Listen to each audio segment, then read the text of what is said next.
విశ్వాసానికి కుక్కలు అసలైన ప్రతీకలని పెద్దవారు చెబుతుంటారు. ఒక్క ముద్ద అన్నం పెడితే చాలు, అవి జీవితాంతం మనకు విశ్వాసంగా ఉంటాయి. అందుకే కుక్కకున్న విశ్వాసం కూడా నీకు లేదు అనే మాట తరచూ వింటూ ఉంటాం. అదీ కాక చాలా మందికి కుక్కలంటే ఎంతో ఇష్టం. వాటిని ఎంతో అపురూపంగా పెంచుకుంటూ ఉంటారు.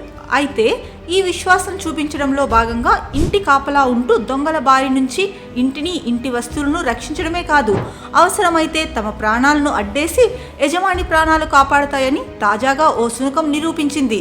అడవి నుంచి ఊర్లోకి వచ్చిన ఓ పులి ఓ మనిషిపై దాడి చేసేందుకు ప్రయత్నించగా అతని పెంపుడు కుక్క, జర్మన్ షెఫర్డ్ జాతికి చెందిన కుక్క ఏకంగా ఆ పులిపై తిరగబడింది. ఈ ఘటన మధ్యప్రదేశ్లో చోటు చేసుకుంది.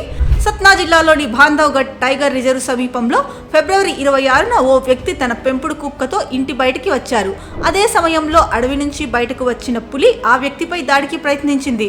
కానీ అతని కుక్క పులిని ఎదుర్కొని బిగ్గరగా మొరగడం ప్రారంభించింది. దాంతో పులి ఆ కుక్కపై దాడి చేసింది.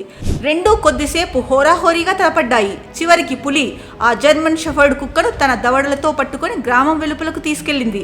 కుక్క కూడా ఏమాత్రం తగ్గకుండా పులిపైకి తిరగబడడంతో చివరికి పులి దానిని విడిచిపెట్టి తిరిగి అడవిలోకి పారిపోయింది. పులితో ప్రాణాలకు తెగించి పోరాటం చేయడంలో కుక్కకి తీవ్ర గాయాలయ్యాయి. ముఖ్యంగా దాని మెడ భాగంలో తీవ్ర గాయమైంది.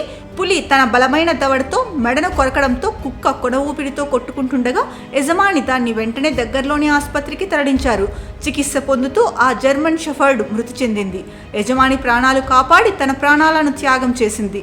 తన ప్రాణాలు రక్షించి తన ప్రాణాలు వదిలేసిన తన పెంపుడు కుక్కను చూసి యజమాని తన ఏడుపును ఆపుకోలేకపోయాడు. అదే లేకుంటే తాను ఈరోజు ప్రాణాలతో ఉండేవాడిని కాదంటూ దాని త్యాగాన్ని తలుచుకుంటూ బాధపడుతున్నారు. ఈ ఘటనతో కుక్కలు ఎంత విశ్వాసంగా ఉంటాయో మరోసారి రుజువైంది.